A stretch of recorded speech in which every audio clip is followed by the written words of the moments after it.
Hope, 13 kabanata. Narito, nakita ang lahat na ito ng aking mata. Ang aking tainga ay nakarinig at nakaunawa. Kung ano ang iyong nalalaman, ay nalalaman ko rin naman. Hindi ako huli sa inyo.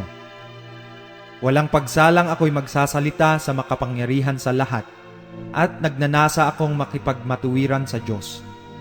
Ngunit kayo'y mapagkatha ng mga kabulaanan. Kayong lahat ay mga manggagamot na walang kabuluhan. Manunawa ay magsitahimik kayong lahat at magiging inyong karunungan.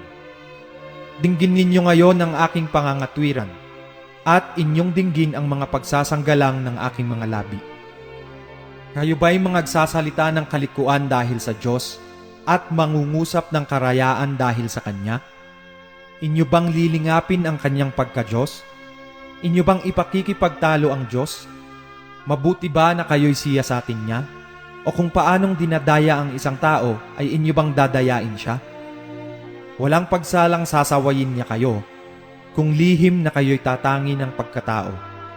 Hindi ba kayo tatakutin ng Kanyang karilagan? At ang gulat sa Kanya ay sasa inyo? Ang inyong mga alaalang sabi ay kawikaang abo.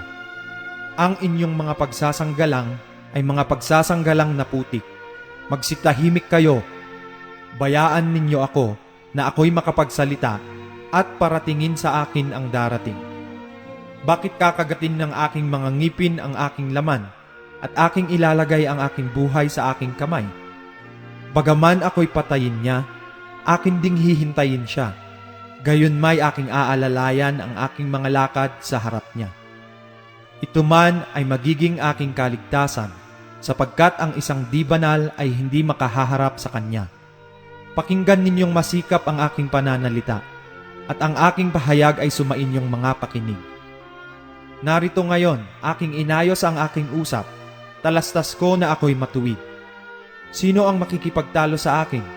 Sapagkat ngayoy tatahimik ako at malalagot ang aking hininga. 2 bagay lamang ang huwag mong gawin sa akin.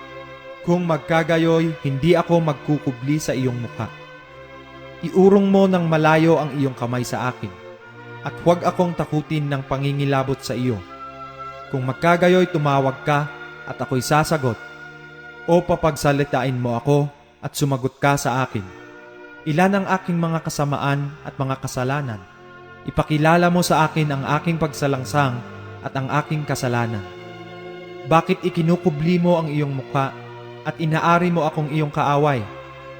Iyo bang pangingilabutin ang isang dahong pinapaspas ng hangin? At iyo bang hahabulin ang dayaming tuyo? Sapagkat ikaw ay sumusulat ng mga mabigat na bagay laban sa akin. At ipinamamana mo sa akin ang mga kasamaan ng aking kabataan. Iyo ring inilalagay ang aking mga paa sa pangawan.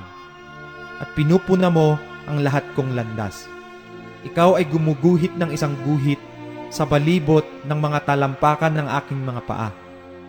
Bagaman ako'y parang bagay na bulok na natutunaw, na parang damit na kinain ng tanga.